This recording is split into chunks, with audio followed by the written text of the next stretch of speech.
안녕하세요. 고수의 장사법 시리즈 25번째 시간입니다. 오늘도 장정빈 교수님과 함께 실전 마케팅과 매장 대화법에 관한 이야기를 나눠보도록 하겠습니다. 교수님 안녕하세요. 네, 안녕하세요. 오늘은 우리 소상공인들이나 자영업자한테 매장은 고객의 마음을 움직이면서 구매를 촉진하는 가장 강력한 무대입니다. 바로 이 얘기를 해드리고 싶습니다. 얼마 전에 어느 의류 매장에서 이런 경험을 한 적이 있습니다. 매장에 들어서자마자 눈에 띈 청바지를 한참 살펴보던 중에 막상 만져보니까 청바지라서 그런지 옷감이 다소 좀 두껍더라고요. 그래서 판매원한테 청바지가 좀 두꺼워 보여서 여름에는 더울 것 같은데요 라고 솔직하게 얘기를 했었습니다. 네, 그럼 보통은 어떻게 반응하나요? 제가 예상한 반응은 아니에요, 이 정도면 보통이에요 라고 바로 반박하는 경우를 예상했었거든요. 그런데 이 판매원은 달랐어요. 그렇습니다. 처음 보시는 분들은 두께가 좀 부담스러울 수 있죠 하면서 제가 걱정하는 부분으로 말문을 열어주더군요. 그러면서 전에 오셨던 다른 손님도 똑같은 고민을 하셨지만은 입어보고 나서는 오히려 통풍이 잘 된다고 하셨어요 라고 덧붙이는 거 아니겠습니까? 마지막 말로는 게다가 살에 달라붙지 않아서 오래 입어도 핏이 유지된다는 장점이 있어요 라고 저를 데리고 피팅룸으로 안내를 하더라고요. 지금 가만히 생각해 보면은 이 판매원의 대화 방식이 오늘 우리가 배우게 될 3F 기법입니다. 3F 기법이 뭐냐? 3F 기법은 판매나 상담 현장에서 아주 자주 쓰이는 소통의 방식인데요. 첫째는 feel, 공감하는 부분입니다. 고객이 가진 불만이나 걱정에 대해서 먼저 공감하고 고객의 우려를 인정하는 것이에요.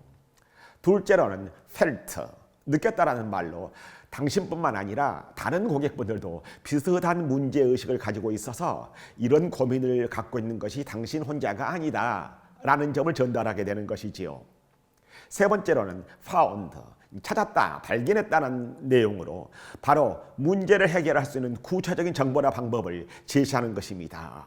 결론적으로 말하면 그 판매원이 제 감정을 먼저 인정해주고 feel, 비슷한 고민을 가진 다른 고객의 사례를 말해주면서 felt, 구체적인 해결책과 이점을 제시해준다, found. 바로 이 점이 3F 기법이라고 말할 수 있습니다. 데일 카네기는 상대의 입장에서 문제를 바라보는 순간 절반은 이미 성공한 것이다 이렇게 말했거든요. 실제로 판매원이 제 입장을 존중하자 제 마음이 한결 더 부드러워졌고요. 두께가 있는 청바지는 오래 입어도 핏이 유지가 된다라는 장점도 자연스럽게 제가 설득당해서 알아듣게 되었었습니다. 아, 정말 심리적으로 만족을 하셨다는 거군요. 네, 만족했었습니다. 사실 세상에서 가장 어려운 것이 두 가지라고 그럽니다.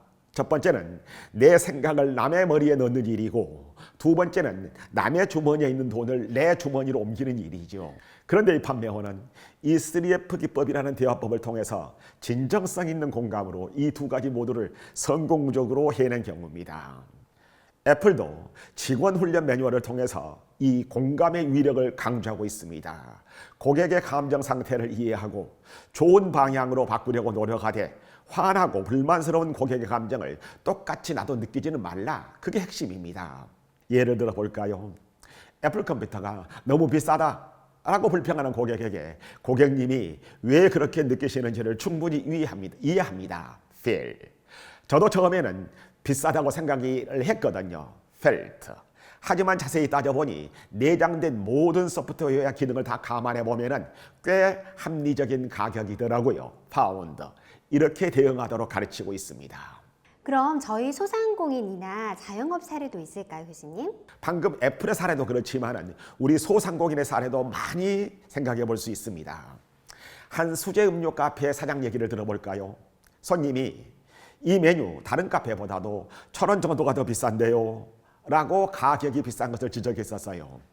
이 사장님께서는 그렇지요, 저도 처음에는 이 음료를 개발할 때부터 가격이 조금 높게 책정될 것 같다라고 예상했었어요. 필이죠. 공감해 준 부분입니다.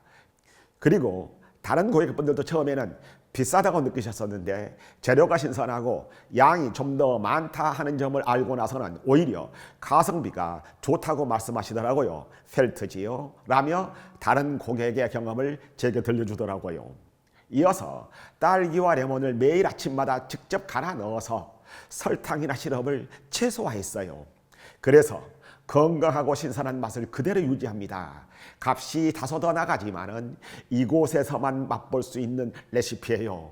파운드라고 혜택이나 장점을 설명했어요. 결국 손님은 이 정도면 비싸기보다는 제대로 된 값을 하는 것 같네요 라고 말했다고 합니다. 이게 바로 가치 기반 세일링, Value Based Selling의 힘이라고 볼 수 있습니다. 그럼 여기서 가치 기반 세일링이란 무엇인가? 가치 기반 세일링이라고 하는 것은 가격 자체를 설득하기보다는 고객이 실제로 지불하고 나서 얻게 될 가치, 효용을 더 강조하는 접근법이다. 이렇게 볼 수가 있습니다. 즉, 비용이 아니라 효용, 결과에 초점을 맞추는 방식이죠. 실제로 한 공방에서 가죽 지갑을 판매하게 되면서 단순히 5만 원입니다 라고 말하는 대신에 이 지갑은 10년 이상 쓸 수가 있습니다. 매년 새 지갑을 사는 대신에 평생 쓸 수 있는 가치를 단 한 번에 가져가십니다 라고 설명했었어요. 고객은 비싼 가격보다도 장기적인 가치를 보고 구매를 결정하는 것이요. 이것이 바로 가치 기반 세일링이라고 볼 수가 있습니다. 그럼 교수님, 이런 거를 우리 미용실에는 또 어떻게 적용할 수 있을까요? 아마 미용실이라면 이렇게 적용해 보는 것이 어떨까 그런 생각이 듭니다. 새로운 스타일이 어울리지 않을까 봐서 좀 걱정된다 라고 말하는 고객에게 그렇지요. 처음 해보시는 분들은 적잖이 두려움을 느끼시지요. 필이죠 라고 공감해 준 뒤에 다른 손님들도 대부분 제가 이렇게 권하면 망설이다가 결국 시도해 보고 나서는 주변에서 어려 보인다는 칭찬을 많이 받았다고 그래요. 펠트지요. 그리고 지금 트렌드에 맞춰서 약간의 변화를 주면은 한결 세련돼 보이고 손질도 간편해질 거예요 하고 파운드지요. 구체적인 이점을 전달하면서 고객은 훨씬 더 안심하고 미용사의 제안을 자연스럽게 받아들이게 됩니다. 우리가 여기서 중요한 것은 여러 번 여러분들에게 이 말을 했듯이 심리학에서 말하는 사회적 증거의 효과입니다. 다른 사람들도 비슷한 경험을 했다 하는 것이 사회적 증거거든요. 고객은 자신만의 특별한 고민이 아니라는 안도감, 안심을 느끼게 되거든요. 그럼 우리 소상공인들의 자영업자들은 어떻게 실천해야 될까요? 자, 세 가지 핵심을 기억하세요. 첫째, 고객이 느끼는 불편이나 우려를 있는 그대로 받아들이고 존중해 주세요. 필이지요. 청바지가 두껍다거나 음료 가격이 비싸다는 지적에도 상대방을 진심으로 이해하고 그 사람이 느끼는 태도를 그대로 받아들여 준다는 점이 중요해요. 둘째로는 다른 사람의 실제 경험을 적극적으로 들려주면서 활용하세요. 펠트지요. 다른 손님도 처음에는 그렇게 생각하셨는데 라는 이야기는 고객에게 상당한 심리적인 안도감을 주거든요. 특히 가격에 대한 불만이 있을 때는 아까 말한 애플의 매뉴얼처럼 판매자도 비슷한 경험이 있었음을 언급하는 것이 아주 효과적입니다. 세 번째로는 구체적인 해결책이나 이점을 제시하세요. 파운드에 해당이 되지요. 수제 음료의 신선한 재료나 청바지의 견고한 핏 유지처럼 가격 이상의 가치를 구체적으로 설명할 때 고객은 비로소 납득하고 설득당하게 됩니다. 네, 이번에는 시청자분들이 가장 궁금해하실 질문부터 드려볼게요. 고객이 정말 억지스러운 불만을 제기할 때도 3F 기법이 통할까요? 그래야 되죠. 사실 우리 입장에서는 고객이 억지스럽다고 느끼는 부분이 꽤 있을지 모르겠습니다. 그런데 억지스러운 불만이라 할지라도 그런 말이 있잖아요. 언제나 고객은 옳다. 따라서 억지스러운 불만이라 하더라도 일단 고객의 의견이나 느낌을 공감을 통해서 받아들여내는 것이 중요합니다. 그런 부분이 신경 쓰이실 수 있겠네요 라고 인정한 다음에 다른 분들도 가끔 그런 말씀을 하시는데 자세히 제가 설명을 해드리면 대부분 이해해 주시더라고요 라고 접근하는 것처럼요. 중요한 것은 고객의 감정을 먼저 받아주는 거예요. 감정이 풀려야 이성적인 대화와 설득이 가능하거든요. 네, 이번에는 3F 기법을 쓸 때 주의할 점이 있을까요? 절대 형식적으로 쓰면 안 됩니다.